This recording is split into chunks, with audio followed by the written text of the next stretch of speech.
Hello दोस्तों, SJ कहानी सागर में आपका स्वागत है। आज की हमारी कहानी है साथ। मम्मी, हम लोग गर्मी की छुट्टियों में वैष्णो देवी जा रहे हैं और सत्येंद्र ने इस बार बड़ी भाभी और बंटी का टिकट भी करवा लिया है।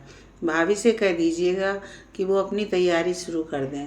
भाभी का फ़ोन नहीं मिल रहा, वरना उनसे ही कह देती। रक्षा ने मुस्कुराते हुए अपनी मम्मी गायत्री से कहा, लेकिन बेटा, अगर महिमा चली जाएगी तो घर की जिम्मेदारी कौन संभालेगा? तुमको तो सब कुछ पता ही है। तेरी छोटी भाभी प्रेग्नेंट है और बीच वाली भाभी को तो रोज़ नौकरी पर जाना होता है और मैं तो घुटनों में दर्द के पीछे कुछ कर धर नहीं पाती। गायत्री मायूसी से भरकर बोली और ना चाहते हुए भी उनका हाथ अपने घुटनों पर चला ही गया।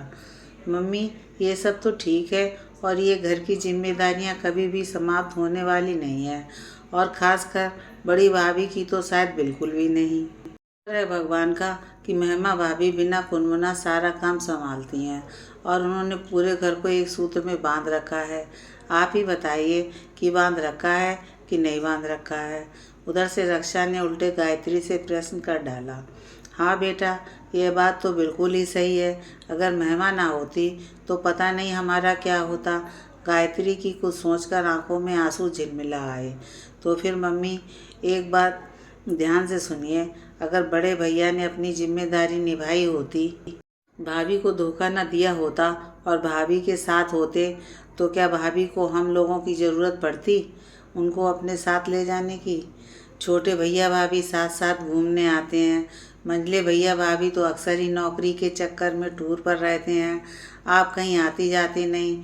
रह गई हमारी बड़ी भाभी के तो मायके में भी कोई नहीं है जो वो साल में एक बार मायके ही चली जाएं। बस इसलिए हम लोगों ने सोचा कि इस बार फैमिली टूर में भाभी को भी साथ में लेकर ज़रूर चलेंगे। रक्षा ने अपनी बात रखते हुए कहा। तो स्वार्थी हो गई थी, लेकिन तुम लोगों ने सचमुच बहुत अच्छा किया। इसी बहाने बंटी को भी मस्ती करने को मिल जाएगा। गायत्री ने अपने आंसुओं को साड़ी के पल्लों से पोंछते हुए कहा और आज उसको बहुत कुछ याद आ गया। बहुत खुशी खुशी ब्याह कर लाई थी गायत्री महिमा को। पूरे खानदान की पहली बहू जो आई थी। महिमा स्वभाव की इतनी अच्छी कि दोनों देवर और ननद उसको अपनी मम्मी के ही समान मानते। जिसको जो भी काम होता पूरी जिम्मेदारी से महिमा के ऊपर छोड़ देते। गौरव भी महिमा को बहुत ज़्यादा प्यार करता। पूरे घर में हर समय हंसी खुशी का माहौल रहता। गौरव नौकरी करता था, इसलिए वो दूसरे शहर में रहता था, लेकिन हर वीकेंड पर ज़रूर घर आता। गायत्री ने गौरव से कहा भी कि वो महिमा को अपने साथ लेकर जाए, लेकिन गौरव ने घर की जिम्मेदारियों के तहत उसको अपने साथ ले जाना उचित नहीं समझा। कुछ ऐसा इत्तेफाक कि महिमा की गोद भी जल्दी नहीं भरी। समय के साथ साथ मंझले भाई सौरभ की भी शादी मंजरी से हो गई, लेकिन मंजरी सौरभ के साथ ही उसी के ऑफिस में नौकरी करती थी। एक तरह से उनकी लव मैरिज थी। अब तो और भी जिम्मेदारी आ गई महिमा की झोली में, लेकिन फिर भी जब तब गायत्री गौरव से महिमा को उसके साथ ले जाने का दबाव बनाती रहती, लेकिन गौरव हर बार किसी न किसी बहाने महिमा को साथ ले जाने के लिए मुकर जाता। अब तो गौरव हर महीने एक बार ही आने लगा। जब महिमा उसको उलाहना देती तो वो बहुत ज़्यादा व्यस्तता का बहाना बना देता। वह अपनी गति से निर्बाध रूप से चल रहा था। पहले रक्षा की शादी हुई, फिर छोटे भाई वैभव की शादी होते ही अब तो गायत्री जिद कर बैठी महिमा को साथ ले जाने की। लेकिन उसी समय गौरव ने यह कहकर धमाका कर दिया कि वो अपने ही ऑफिस की एक महिला के साथ रह रहे हैं। अगर महिमा चाहे तो वो भी रह सकती है। पूरे परिवार को इस बात ने झंझोड़ डाला। आखिर गौरव, क्या कमी रह गई थी हमारे प्यार में? महिमा तड़प उठी। महिमा, मैं खुद भी नहीं जानता कि यह सब कैसे और कब हुआ, लेकिन हाँ, हुआ तो है। और महिमा, एक बात और, मैं सपना के बिना बिल्कुल भी नहीं रह सकता। गौरव आंखें नीचे किए हुए बोला। मतलब मेरे बिना रह सकते हो? बोलो, जवाब दो। शांत सौम्य महिमा गौरव के व्यवहार से एकदम से घायल मछली की तरह तड़फड़ा उठी, लेकिन गौरव ने मुंह से एक भी शब्द नहीं निकाला। मैं समझ गई गौरव, लेकिन तुमने एक स्त्री के सतीत्व को ललकारा है। भगवान तुम्हारा खुद इंसाफ करेगा। आज तो गरिमा का रूप कुछ और ही था। गायत्री सहित दोनों भाइयों भाभियों और रक्षा सभी ने गौरव को जी भरकर धिक्कारा। गौरव चुपचाप उठकर सबको हैरान परेशान छोड़कर चला गया।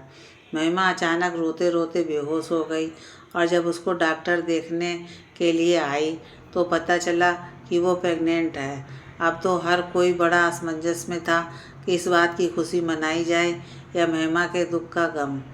गायत्री ने सोचा कि वो ये खुशखबरी गौरव को सुना दे, शायद उसका मन पलट जाए। लेकिन महिमा ने बिल्कुल साफ मना कर दिया। मम्मी जी, जो आदमी मेरा ना बन सका वो मेरे बच्चे का पिता भी नहीं बनेगा। और सभी ने आगे बढ़कर एक स्वर में महिमा का समर्थन किया, क्योंकि सभी को एहसास था कि गौरव ने महिमा का बहुत ही ज़्यादा अपमान किया था। गौरव उस समय तो चला गया और जब उसको पता चला कि वो पिता बनने वाला है तो पता नहीं क्या सोचकर लौटा। शायद अपने अंश का मुँह उसको खींच लाया। प्लीज़ महिमा, मुझको माफ़ कर दो। मेरे साथ उसी घर में सपना के साथ ही रहो चलकर। मेरा अंश तुम्हारी कोख में पल रहा है। मिस्टर गौरव, तुमने एक पत्नी का प्यार देखा है लेकिन नफ़रत नहीं।